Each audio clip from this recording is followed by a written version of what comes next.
इस हफ्ते कई शो स्ट्रीम हुए हैं जिन्हें एक एक करके मैं आपके सामने पेश करने वाली हूँ। तो लिस्ट में पहला नाम है नाइटमेयर्स ऑफ नेचर का।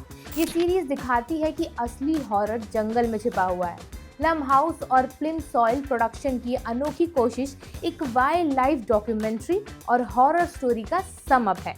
कहानी 3 जानवरों की दिखाई जाने वाली है, एक प्रेग्नेंट माउस की, एक रकून की और एक डरी सहमी मेढक की, जो नॉर्थ अमेरिका के जंगल में अपनी जान बचाने की कोशिश कर रहे हैं।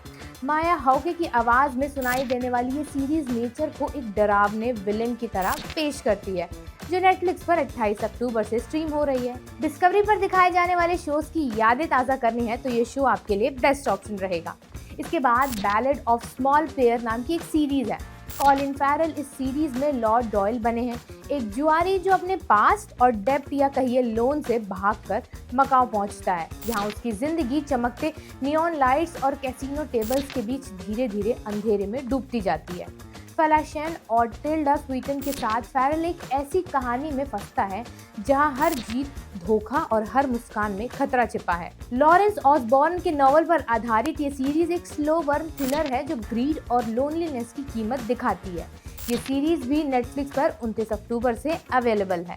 इसके बाद आप देख सकते हैं डाउन सिमेट्री रोड। कहानी कुछ ऐसी है कि ऑक्सफोर्ड के एक शांत से मोहल्ले में अचानक एक घर धमाके से उड़ जाता है और उसी के साथ गायब हो जाती है एक छोटी बच्ची।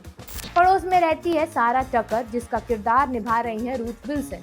वो इस रहस्यमय हादसे की सच्चाई जानने के लिए एक प्राइवेट डिटेक्टिव जोई बोहिम की मदद लेती है, लेकिन जैसे जैसे जांच आगे बढ़ती है वैसे वैसे सामने आते हैं ऐसे राज जो शायद मर चुके लोगों को भी वापस जिंदा कर सकते हैं।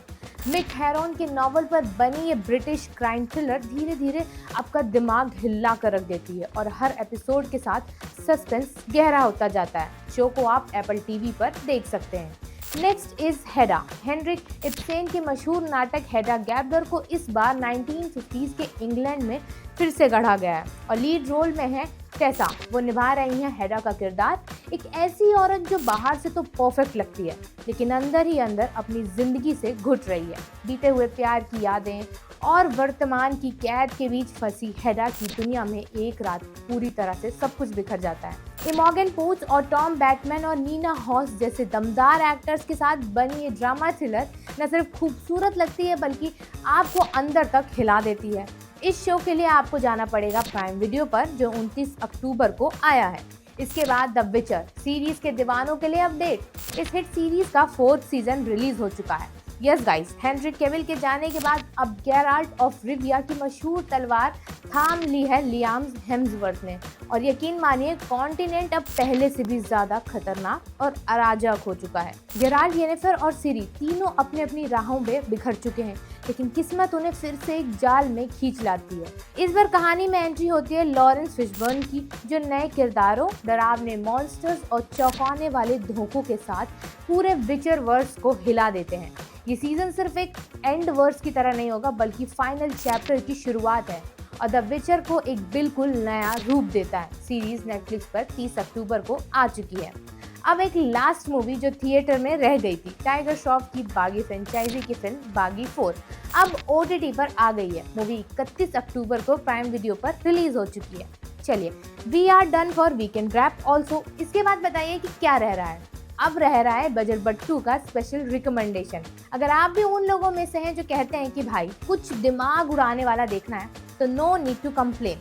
आज मैं आपको बताने वाली हूँ उस सीरीज के बारे में जिसने साइंस फिक्शन को भी हेडेक लेवल की रियलिटी बना दिया है, जिसका नाम है 3 बॉडी प्रॉब्लम। ये सीरीज चीन के Nobel winning sci fi writer Liu Cixin की मशहूर नॉवल पर बेस्ड है। कहानी शुरू होती है 1960s के चीन से, जहां एक वैज्ञानिक के साथ हुई रहस्यमय घटना कई साल बाद पूरी दुनिया के लिए खतरा बन जाती है। सोचिए, एलियंस एग्जिस्ट करते हैं लेकिन वो किसी स्पेसशिप से नहीं आते बल्कि फिजिक्स को ही मैनिपुलेट करते हैं। इस शो की सबसे बड़ी खासियत है इसका माइंड बेंडिंग नैरेटिव। कहानी पैरेलल टाइमलाइंस में चलती है, कभी 60s के चीन में, कभी लंदन में, तो कभी एक वर्चुअल रियलिटी गेम के अंदर।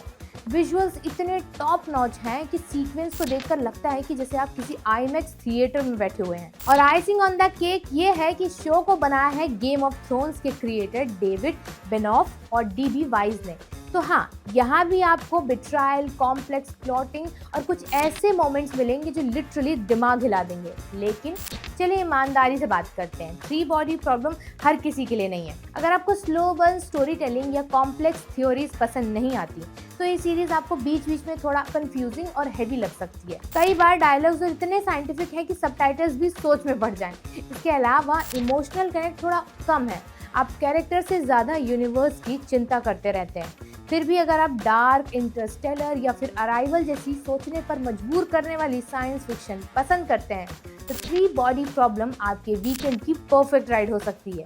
सीरीज को आप नेटफ्लिक्स पर देख सकते हैं, जिसे तैयार किया है डेविड बिनॉफ और डीबी वाइज ने, जो मैंने आपको पहले बताया।